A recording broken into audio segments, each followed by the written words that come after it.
and welcome to Toya. Who the fuck are you? During this podcast, this is where I will discuss and explore my journey in understanding truly who the fuck I really am and where the fuck I want to be. I am your host, Toya, and I'm ready to get started. So, when we last met, I've shared a lot about my past, some of those defining moments that made me the person that I am today. And then when we ended our conversation, I know I explained to you that I am a wanderlust, and that is truly a big part of who I am, part of my identity. So, what is a wanderlust? It's a noun. And it means a strong desire to travel. So I will say this was instilled in me when I was a college student. I was introduced to the world of traveling when I went on a trip to Vegas with a few of my colleagues who were pharmacists, and they were all women, all well educated, from different backgrounds, very independent. And I was just so impressed by how they were just so well versed in another world of, not work, but leisure, like enjoying life. This was the first time I went to Bellagio. I saw Cirque du Soleil.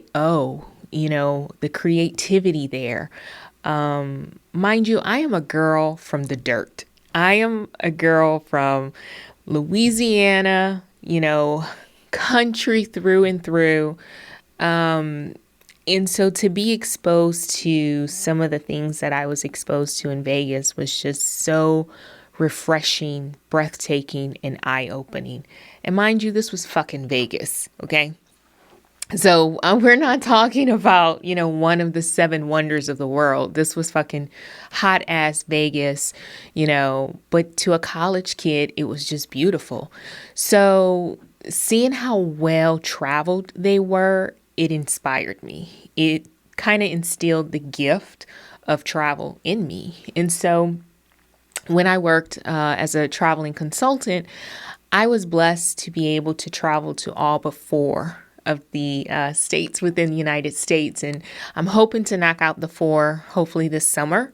And if you're wondering, the four are Wyoming, North Dakota, South Dakota, and Montana. So hopefully I can knock those four out this summer and call it a day. I may have to do so with my Cowboy Carter soundtrack playing, and of course my cowboy hat and maybe some new boots.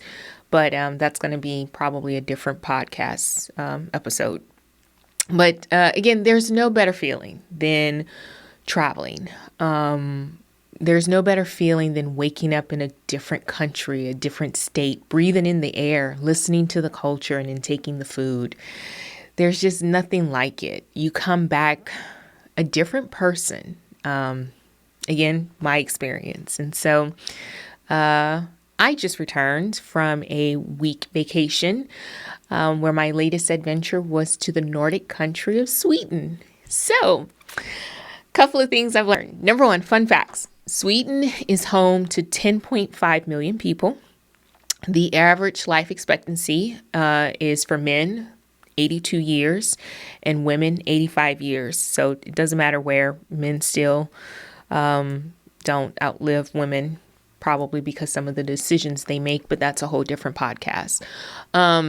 It does border with Norway and Finland, and there is a bridge to Denmark, and I was actually able to travel that 45-minute bridge to go to Copenhagen, so it was pretty cool.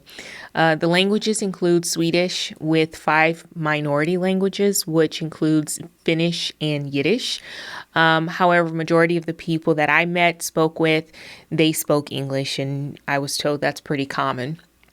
Government is constitutional monarchy, and they do have ceremony duties. So there is a king and a queen, and then there is a parliamentary democracy. What I found that was very interesting there is that everyone has a say, believe it or not, and I can talk about that later. Sweden as a country is roughly the same size as California, the state. So it's not pretty big. So that's something to keep in mind. Some of their important exports, vehicles, Volvo. Oh my God.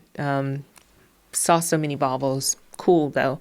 Fun fact, if ever you want a free trip to Sweden, purchase a Volvo and talk to them, and they can also give you a trip to Sweden for free as you go and check out your Volvo as it's being made. Pharmaceuticals is another export, as well as wood products and minerals. Now, this is where it gets very important, and this is where I was just mind fucked. They believe in a work-life balance. So 40 hours a week, no fucking overtime. Like if you do overtime, it is because, the sky's falling. Like it is pretty rare and not really expected of you as a citizen to work over 40 hours. Parental leave. If you and your husband decides to have a family, you get 240 days off per parent. Now, that means you get 240 days, your husband or your boyfriend or whomever gets 240 days. If you are a single fucking parent, guess what?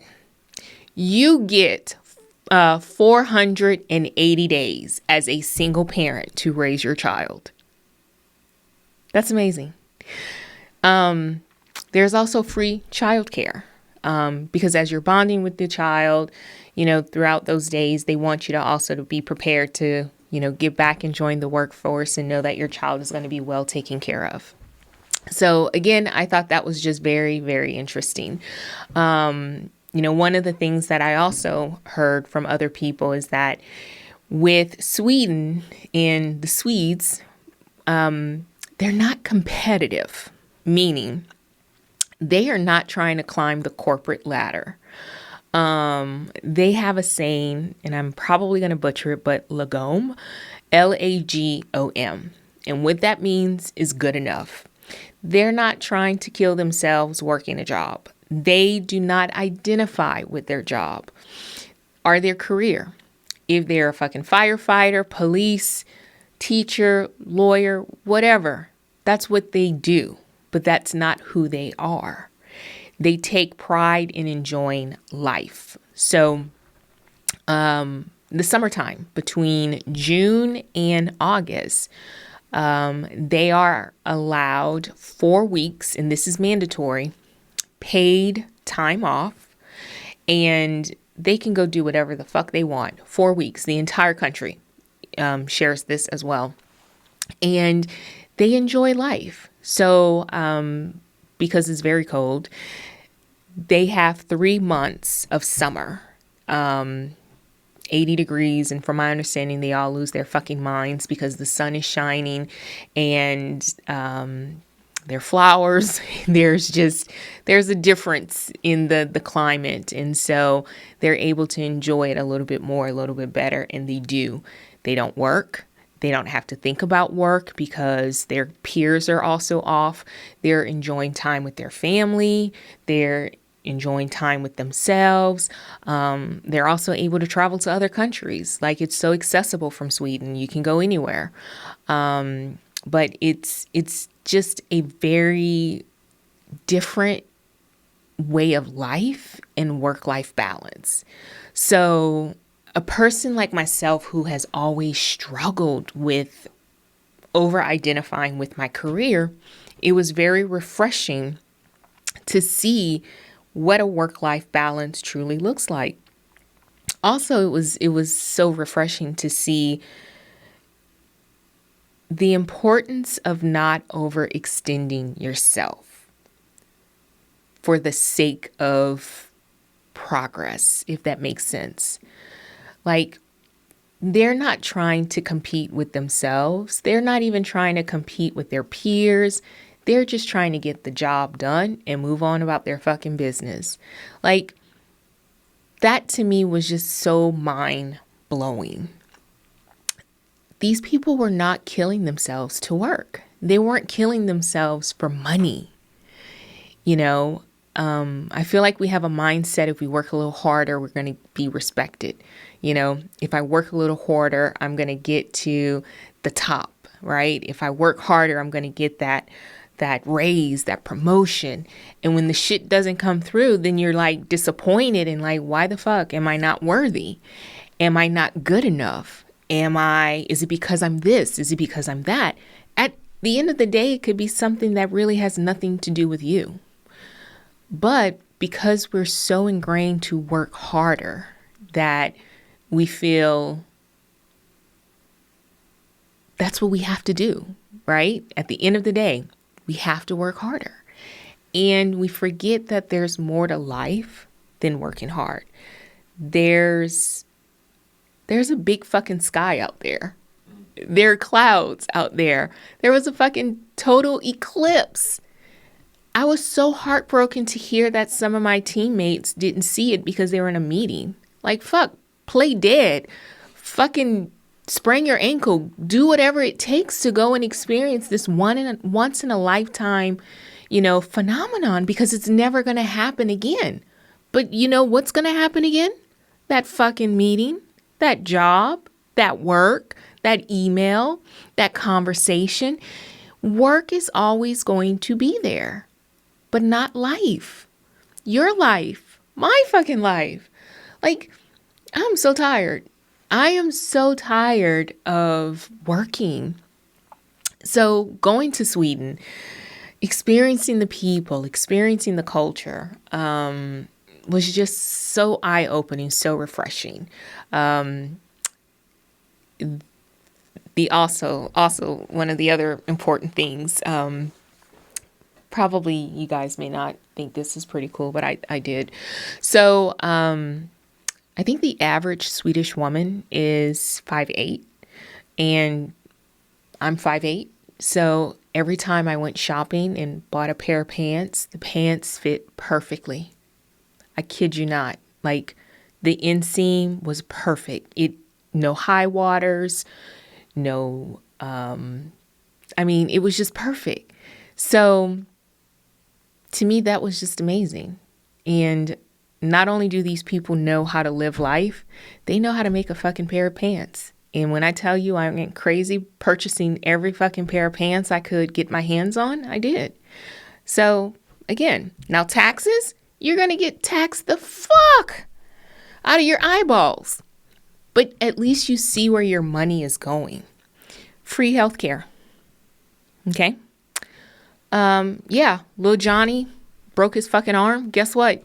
Take Lil Johnny ass to the damn doctor. Get seen. Grandma, she broke her hip. Guess what? Take her ass to the doctor. You get to see your health care. You get free health care. You want education? Free. College? Free. There's no having to pray that your student loans get forgiven. There's no such thing as student loans, right? Why? Because your education is free. 4-year, 2-year, bachelor's, master's, whatever. Free. Not just for you. Your family, your kids, your husband. Fuck. Grandma Mary wants to go back to school. She can. She can get a degree for free. Your roadways there were clean. They were smooth. I did not feel one bump. And I was driving a fucking Kia something. I don't know. But I didn't feel not even a bump. The roads smooth. Now, mind you, I know every country has their bullshit. But I will tell you, Swedes, they know how to do work-life balance. They know how to have a great quality of life. They know the importance of living.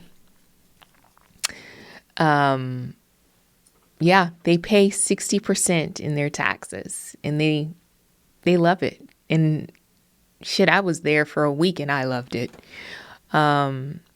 It's different. So I want us to come back and think about, what are we doing with our lives?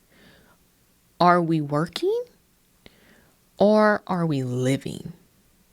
And if you're thinking hard about this question, that means you're not living. and I challenge you to go live.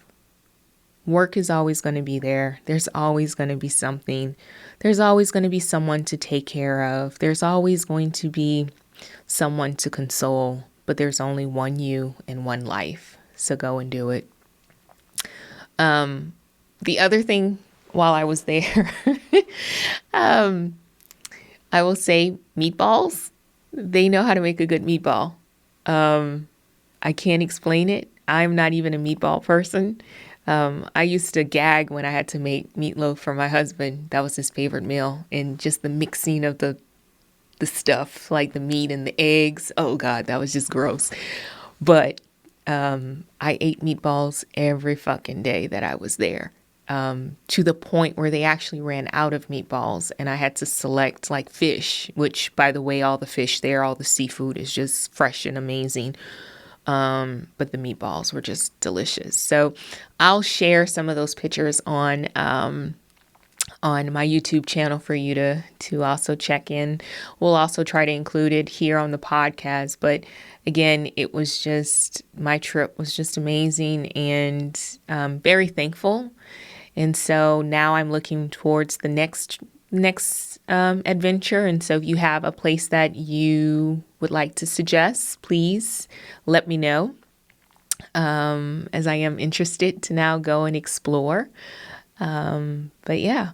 Another also cool thing is that, believe it or not, as cold as it was fucking cold. It was like, I think one day it was like 30 something degrees.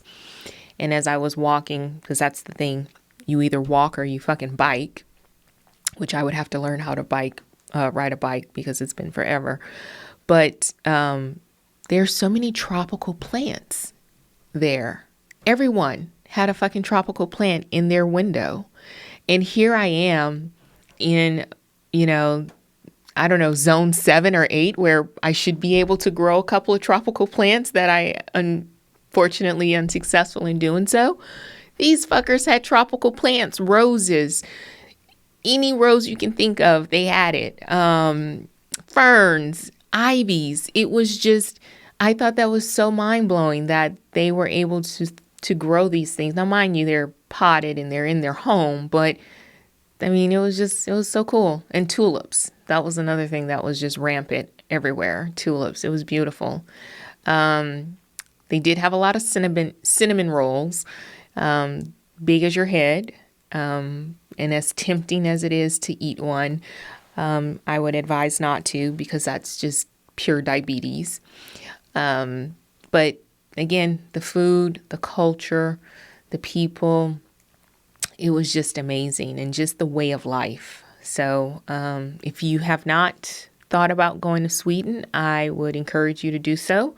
I would encourage you to plan and take that leap and go and travel, see the world. If not Sweden, go somewhere else. The world is just so big and yet so small. So go and do it. You deserve it. So with that being said, we will conclude today's podcast, and do want to meet you next week, where we're going to talk about the esoterics of Toya.